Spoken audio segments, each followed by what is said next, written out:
ಇಂದು ನಾನು ಉತ್ತರ ಕರ್ನಾಟಕದ ವಿಶೇಷ ಶೇಂಗಾ ಹೋಳಿಗೆ ಅಥವಾ ಕಡಲೆ ಬೀಜದ ಒಬ್ಬಟ್ಟು ಮಾಡ್ತಿದ್ದೇನೆ. ಇದನ್ನು ಉತ್ತರ ಕರ್ನಾಟಕದಲ್ಲಿ ಶುಭ ಕಾರ್ಯಗಳಲ್ಲಿ ಮಾಡ್ತಾರೆ ಮತ್ತು ವಿಶೇಷವಾಗಿ ಸಂಕ್ರಾಂತಿ ಹಬ್ಬಕ್ಕಂತೂ ಎಲ್ಲರ ಮನೆಯಲ್ಲೂ ಮಾಡೇ ಮಾಡ್ತಾರೆ. ಈ ಶೇಂಗಾ ಹೋಳಿಗೆ ಇಲ್ಲದೆ ಸಂಕ್ರಾಂತಿ ಹಬ್ಬದ ಊಟ ಸಂಪೂರ್ಣ ಆಗೋದೇ ಇಲ್ಲ. ಇದನ್ನು 10 ದಿನಗಳವರೆಗೆ ಕೆಡದಂತೆ ಇಟ್ಕೋಬಹುದು. ಶೇಂಗಾ ಹೋಳಿಗೆ ಜೊತೆ ತುಪ್ಪ ಹಾಕೊಂಡು ತಿಂದರೆ ತುಂಬಾ ಸ್ವಾದಿಷ್ಟಕರವಾಗಿರುತ್ತೆ. ಹಾಗಾದರೆ ಬನ್ನಿ, ಈ ಶೇಂಗಾ ಹೋಳಿಗೆ ಸುಲಭವಾಗಿ ಹೇಗೆ ಮಾಡೋದೆಂದು ತಿಳಿಯಲು ಈ ವಿಡಿಯೋ ಪೂರ್ತಿಯಾಗಿ ನೋಡಿ. ಇಷ್ಟವಾದರೆ ಲೈಕ್ ಮಾಡಿ.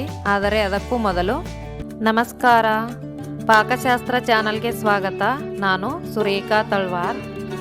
ನಮ್ಮ ಚಾನಲ್ಗೆ ಸಬ್ಸ್ಕ್ರೈಬ್ ಮಾಡಿಲ್ಲ ಅಂದರೆ ದಯವಿಟ್ಟು ಸಬ್ಸ್ಕ್ರೈಬ್ ಮಾಡಿ. ಹಾಗೆ ಪಕ್ಕದಲ್ಲಿರೋ ಬೆಲ್ಲೈಕನ್ ಪ್ರೆಸ್ ಮಾಡಿ. ಬೆಲ್ಲೈಕನ್ ಪ್ರೆಸ್ ಮಾಡೋದ್ರಿಂದ ನಮ್ಮ ಹೊಸ ವಿಡಿಯೋಗಳ ನೋಟಿಫಿಕೇಷನ್ ನಿಮಗೆ ಬರುತ್ತೆ. ಬನ್ನಿ, ಶೇಂಗಾ ಹೋಳಿಗೆ ಮಾಡೋ ವಿಧಾನ ನೋಡ್ಕೊಳ್ಳೋಣ. ಮೊದಲಿಗೆ ನಾನು 1 ಬೌಲು ಗೋಧಿ ಹಿಟ್ಟು ತೊಗೊಂಡಿದ್ದೀನಿ. ಇದಕ್ಕೆ ನಾನು 4 ಟೇಬಲ್ ಸ್ಪೂನ್ ಅಷ್ಟು ಚಿರೋಟಿ ರವೆ ಹಾಕ್ತಾಯಿದ್ದೀನಿ. ಇದಕ್ಕೆ 1 ಟೇಬಲ್ ಸ್ಪೂನ್ ಅಷ್ಟು ನಾನು ಉಪ್ಪು ಹಾಕಿಬಿಟ್ಟು ಇದನ್ನು ಕಲಸಿ 1 ಅವರ್ ಎತ್ತಿಡ್ತಾ ಇದ್ದೀನಿ. ನೆನೆದ್ರೆ ಹೋಳಿಗೆ ಚೆನ್ನಾಗಿ ಬರುತ್ತೆ ಹಿಟ್ಟು. ಮೈದಾ ಹಿಟ್ಟಲ್ಲಿ ಮಾಡ್ತಾರೆ, ಮೈದಾ ಹಿಟ್ಟಲ್ಲಿ ಗರಿಗರಿ ಬರುತ್ತೆ ಅಂತ. ಗೋಧಿ ಹಿಟ್ಟಲ್ಲಿ ಕೂಡ ಗರಿಗರಿಯಾಗಿ ಮಾಡ್ಕೋಬೋದು. ನೋಡಿ, ನಾನು ಈ ಥರ ಹಿಟ್ಟು ಕಲಸಿ 1 ಅವರ್ ಎತ್ತಿಡ್ತಾ ಇದ್ದೀನಿ. ಈಗ ಅದು ನೆನೆಯವರೆಗೂ ಈ ಕಡೆ ನಾವು ಶೇಂಗಾದ ಹೂರಣನ ರೆಡಿ ಮಾಡ್ಕೋಬೋದು. ನೋಡಿ, ಶೇಂಗಾ ಹಾಕ್ತಾ ಇದ್ದೀನಿ. ಇದು ಸಣ್ಣ ಉರಿಯಲ್ಲಿ ಒಂದು 15 ನಿಮಿಷ ಹುರ್ಕೊಳ್ಳಿ, ಯಾಕಂದರೆ ಬೇಗ ಹುರ್ಕೊಂಡ್ಬಿಟ್ರೆ ಆ ಟೇಸ್ಟ್ ಚೆನ್ನಾಗಿರಲ್ಲ. ನೋಡಿ, ಇದನ್ನು ನಾನು ಒಂದು 15 ನಿಮಿಷ ಫ್ರೈ ಮಾಡ್ಕೊಂಡಿದ್ದೀನಿ. ಈ ಥರ ತಾನೇ ಮೇಲೆ ಸಿಪ್ಪೆ ಬಿಡಬೇಕು, ಆ ಥರ ನಾವು ಇದನ್ನು ಫ್ರೈ ಮಾಡ್ಕೋಬೇಕು. ಮತ್ತು ಈ ಮೇಲಿರೋ ಸಿಪ್ಪೆನೆಲ್ಲ ನಾವು ಕೇರ್ಬಿಟ್ಟು ಕ್ಲೀನ್ ಮಾಡ್ಕೋಬೇಕು. ಈ ಥರ ಸಿಪ್ಪೆನೆಲ್ಲ ತೆಗೆದು ಇದನ್ನು ಮಿಕ್ಸಿ ಮಾಡ್ಕೋಬೇಕು. ನಾವು ಶೇಂಗಾ ಎಷ್ಟು ತೊಗೊಂಡಿರ್ತೀವೋ ಅದಕ್ಕೆ ಕಡಿಮೆ ಪ್ರಮಾಣದಲ್ಲಿ ನಾವು ಬೆಲ್ಲ ಹಾಕೋಬೇಕು. ಬೆಲ್ಲ ಸೇಮ್ ಪ್ರಮಾಣದಲ್ಲಿ ಹಾಕ್ಕೊಂಡ್ರೆ ಸಿಹಿ ಜಾಸ್ತಿ ಆಗಿಬಿಡುತ್ತೆ. ನಾವು 1 kg ಶೇಂಗಾಗೆ ಅರ್ಧ kg ಕೂಡ ಹಾಕ್ಕೊಂಡು ಮಾಡ್ಬೋದು, ಸಿಹಿ ಕಡಿಮೆ ತಿನ್ನೋರಾದರೆ. ಇಲ್ಲ ಸ್ವಲ್ಪ ಸಿಹಿ ಇರಲಿ ಅಂದರೆ 1 kgಗೆ 3/4 kg ಬೆಲ್ಲ, 1 kg ಶೇಂಗಾ ಹಾಕೋಬೋದು. ಸ್ವಲ್ಪ ನಾನು ಏಲಕ್ಕಿ ಕೂಡ ಹಾಕಿ ಈ ಥರ ನಾನು ಎಲ್ಲ ಶೇಂಗಾ, ಬೆಲ್ಲ, ಏಲಕ್ಕಿ ಎಲ್ಲ ಸೇರಿ ನಾನು ಮಿಕ್ಸಿ ಮಾಡ್ಕೊಂಡಿನಿ. ಈ ಥರ ತರಿತರಿಯಾಗಿ ಮಿಕ್ಸಿ ಮಾಡ್ಕೋಬೇಕು, ತೀರಾ ಸಣ್ಣಗೂ ಮಾಡ್ಕೋಬಾರ್ದು. ಇದಕ್ಕೆ ಸ್ವಲ್ಪ ಉಗುರು ಬೆಚ್ಚಗೆ ನೀರಲ್ಲಿ ನಾವು ಈ ಹೂರಣನ ಮಾಡ್ಕೋಬೇಕು. ಹಾಗಾಗಿ ನಾನು ಸ್ವಲ್ಪ ಬೆಚ್ಚಗೆ ನೀರು ಮಾಡಿಕೊಂಡು ಇದಕ್ಕೆ ಮಿಕ್ಸ್ ಮಾಡ್ಕೋತಾ ಇದ್ದೀನಿ. ತುಂಬ ಸುಲಭ, ಬರದೇ ಇರೋರು ಕೂಡ ಈ ಶೇಂಗಾ ಹೋಳಿಗೆ ಮಾಡ್ಕೋಬೋದು. ಈ ನೀರನ್ನ ನಾವು ನೋಡಿ ಹಾಕ್ಕೋಬೇಕು, ಯಾಕಂದರೆ ಒಂದೇ ಸಲ ಜಾಸ್ತಿ ಹಾಕ್ಕೊಂಡ್ರೆ ಇದರಲ್ಲಿ ಬೆಲ್ಲ ಇರೋದ್ರಿಂದ ನೀರು ಬಿಟ್ಕೊಳ್ಳುತ್ತೆ, ಅಳಸಾಗ್ಬಿಡುತ್ತೆ. ಹಾಗಾಗಿ ಸ್ವಲ್ಪನೇ ನೀರು ಹಾಕ್ತಾ ಮಾಡ್ಕೋಬೇಕು. ಈ ಥರ ಎಲ್ಲನೂ ನಾನು ಉಂಡೆಗಳು ಮಾಡಿ ರೆಡಿ ಮಾಡಿ ಇಟ್ಕೊಂಡಿದ್ದೀನಿ. ಅಳಸಾಯಿತು ಅಂದರೆ ನಾವು ಸ್ವಲ್ಪ ಚಿರೋಟಿ ರವೆನ ಹುರಿದು ಹಾಕ್ಕೋಬೋದು, ಇಲ್ಲಾಂದರೆ ಇನ್ನೊಂದು ಸ್ವಲ್ಪ ಶೇಂಗಾ ಕೂಡ ನಾವು ಹುರಿದು ಅದಕ್ಕೆ ಮಿಕ್ಸ್ ಮಾಡ್ಕೋಬೇಕು.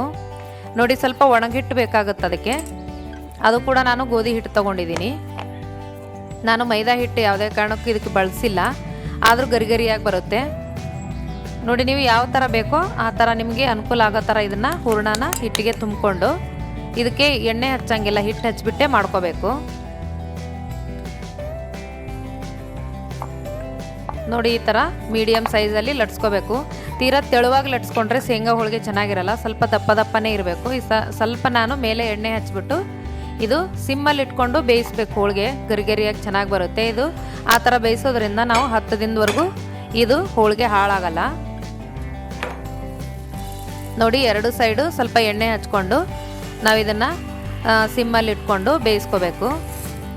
ಬೇಯಿಸ್ಬಿಟ್ಟು ಒಂದ್ರ ಮೇಲೆ ಒಂದು ಇಡಬೇಡಿ, ಯಾಕಂದರೆ ಅಗಲ ಇಟ್ಟು ತಣ್ಣಗಾದ್ಮೇಲೆ ಒಂದ್ರ ಮೇಲೆ ಒಂದು ಹೋಳಿಗೆನ ಒಂದು 10 ದಿನದವರೆಗೂ ನಾವು ಆರಾಮಾಗಿ ಇಟ್ಕೋಬೋದು. ನೋಡಿ, ಎಷ್ಟು ಚೆನ್ನಾಗಿ ಶೇಂಗಾ ಹೋಳಿಗೆ ರೆಡಿ ಆಯಿತು. ಮಾಡೋದು ಕೂಡ ಈಸಿ. ತುಪ್ಪದಲ್ಲಿ ತಿನ್ನೋದಕ್ಕೆ ತುಂಬಾ ಟೇಸ್ಟ್ ಚೆನ್ನಾಗಿರುತ್ತೆ. ಶೇಂಗಾ ಹೋಳಿಗೆ ಮಾಡಲು ಬೇಕಾಗುವ ಸಾಮಗ್ರಿಗಳು, ನಾನು ಶೇಂಗಾ ಎಷ್ಟು ತೊಗೊಂಡಿದ್ದೀನೋ ಅದಕ್ಕಿಂತ ಕಡಿಮೆ ಪ್ರಮಾಣದಲ್ಲಿ ಬೆಲ್ಲ ತೊಗೊಂಡಿದ್ದೀನಿ. 1 ಬೌಲು ಶೇಂಗಾ, 3/4 ಬೌಲು ಬೆಲ್ಲ.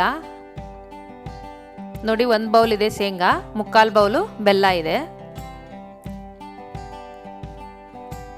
ಇದಕ್ಕೆ ಸ್ವಲ್ಪ ಏಲಕ್ಕಿ, ಚಿರೋಟಿ ರವೆ ಒಂದು 4 ಟೇಬಲ್ ಸ್ಪೂನ್ ಅಷ್ಟು, ಗೋಧಿ ಹಿಟ್ಟು 1 ಬೌಲು, ಹಿಟ್ಟು ಕಲಸ್ಕೊಳ್ಳೋದಕ್ಕೆ 1 ಟೇಬಲ್ ಸ್ಪೂನು ಉಪ್ಪು, 2 ಟೇಬಲ್ ಸ್ಪೂನ್ ಅಷ್ಟು ಕುಕ್ಕಿಂಗ್ ಆಯಿಲ್.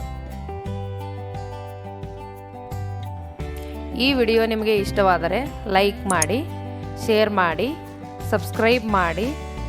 ಹಾಗೆ ಪಕ್ಕದಲ್ಲಿರೋ ಬೆಲ್ ಐಕನ್ ಪ್ರೆಸ್ ಮಾಡಿ. ಧನ್ಯವಾದಗಳು.